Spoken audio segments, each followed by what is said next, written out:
The annual State of Media Freedom report for 2024 released by the Media Rights Agenda, MRA, says security agencies, including the police, military and intelligence services, have consistently been the worst enemies of the media in Nigeria in recent years and were responsible for the highest number of attacks against journalists this year, 2024. MRA noted that in the 137-page report titled Media Freedom Under Threat, the State of Media Freedom and Journalist Safety in Nigeria 2024. It noted that out of a total of 64 attacks against journalists that it recorded in 2022, law enforcement and security agencies were responsible for 29, representing approximately 45% of the attacks, while they were responsible for 34 out of the 77 attacks against journalists it documented in 2023, representing approximately 44%. Worrying numbers there. Now, to discuss this, we're joined by media practitioner Jimmy Aina. Jimmy, thank you for joining us. Let's just get started. How does the role of security agencies in Nigeria conflict with the fundamental principles of press freedom as enshrined in the Nigerian Constitution, as well as international human rights law? Just look at it, all triad. And the people who are supposed to be upholding the human rights seem to be the ones arresting.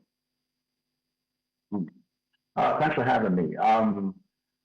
One thing is that I think over the years, we haven't been able to purge ourselves of what we used to have in the past, especially during the military rule. A lot of journalists were harassed. Many of them died, assassinated, of course, and up to now that we are in a democratic setting, I think most of the security agencies, they still find it really hard. They still think or believe that, we're still operating in the former environment where, they could go ahead and harass and, of course, intimidate and sometimes even threaten journalists. If you look at the MRA, report, you could see how terrible it got from 2020 to 2023, and now 2024. 64% is what I think security agencies were responsible for attacking journalists, and it's troubling because at this point in time, in this age and time, we thought that the police, the army, all the security agencies will have a better understanding of how to deal with journalists, knowing that journalists are there to help them operate or do their work properly, and no one is a threat to them, I don't believe that a journalist will have something that might threaten national security and go ahead to publish. And we know how it is in all, whether it's broadcast media or print media, you always have editors, you have people who look at your work before it goes out. So in all of that, with many of the security agencies still having threatening journalists and harassing them, the rest, I think it's disheartening to hear that things like this are happening. And I'm hoping that, for instance, the Inspector General of Police, and the Chief of Army Staff, the Chief of Defense, and the rest of the head of most of the security agencies will do more, especially with this report, with the emergence of this report, in find a way for journalists and journalists and security agencies to work together. There should be a synergy between both parties. Not what we're having, where this report is really, really concerning, I must tell. Right. And it begs to ask the question about, the challenges that journalists face when attempting to access information related to security operations. And how can the media be empowered to overcome these obstacles while respecting national security concerns as well? The media should be, of course, reporter journalists should be empowered. The whole talk about us being the fourth realm of the fourth aspect of the realm, I think there should be more emphasis on that. They should recognize that the power of the pen, and journalists reporting of what's going on around the country, whether it's security, whether it's general issues, especially security anyway, I think I would go as far as suggesting that probably we could even have a legislative or legislative policies or laws that could help journalists do their job better. Just having it enshrined in the Constitution and everybody ignores it and stuff. I think we need something different at this point in time, and probably maybe it should come from journalists. Pressuring legislators or find a way to come up with something that is more pronounced, that is out there to protect journalists when we're doing our job. And I think that will go. And of course, as I mentioned earlier on, I think orientation is also important. Because every time you go out there, doing your job as a journalist, there's always, especially when it comes to protests and the rest, there's always that threat.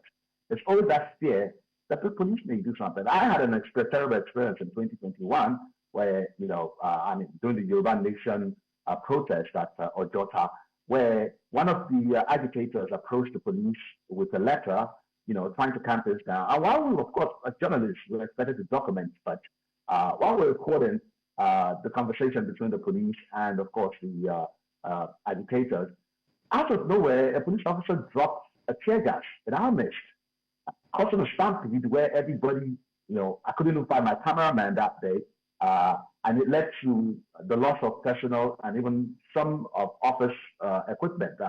We lost our GoPro and some equipment. So what I'm saying is that, with journalists around that, and with a lot of journalists around there, that respect should come that they are doing their job and we need to be protected.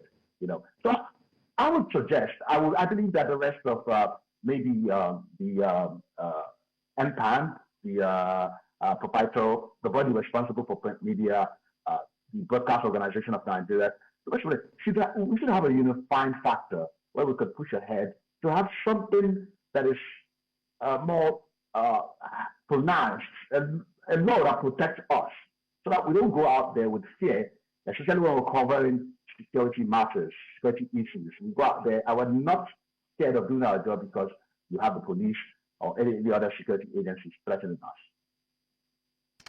And lastly, just to talk about, the restrictions on reporting and its effect when it comes to transparency in government operations and the public's right to know about security matters. Talk to me on this too as we wrap up this conversation. Of course, the public has every right to know what's going on. Again, I think what is national security? What is national security? I think that should be well defined. What threatens national security? Because as a journalist, I'm writing something concerning probably some, things that some security agencies are doing. For instance, let me pick Shaya Soyinbo, investigative journalist. What did at the border concerning the custom? Is that a threat to national security? Ask the question. Because then he's been locked up, he's been threatened, and of course, when he also went to do his job and he was caught and accused of helping, oil thieves, things like that. So exactly, let's define it. What exactly, when does my job threatens national security? That should be, because again, the public needs to hear about things that's going on. The public needs to have a clear picture of some of those issues going on, the fight against the insurgents, the bandits, and the rest, But it's not forthcoming because, again, you have the military not giving information. Many of them are not willing to work with journalists to clear the air on some issues. And of course, I have to do my job. I have to write. The little I have to tell the public, and because then you want the public outcry in order to change the narrative of some of these things that's going on, So really, I think whatever it is, the whole harassment, threat, and the rest, we will just be doing our job. And that job means informing the public about issues that concerns them and, of course, the nation. Well, I must say thank you so much for taking out the time, Jimmy, just to have this conversation with us. Thank you for doing this with us. Jimmy is a media practitioner just talking to us on the state of press freedom in Nigeria.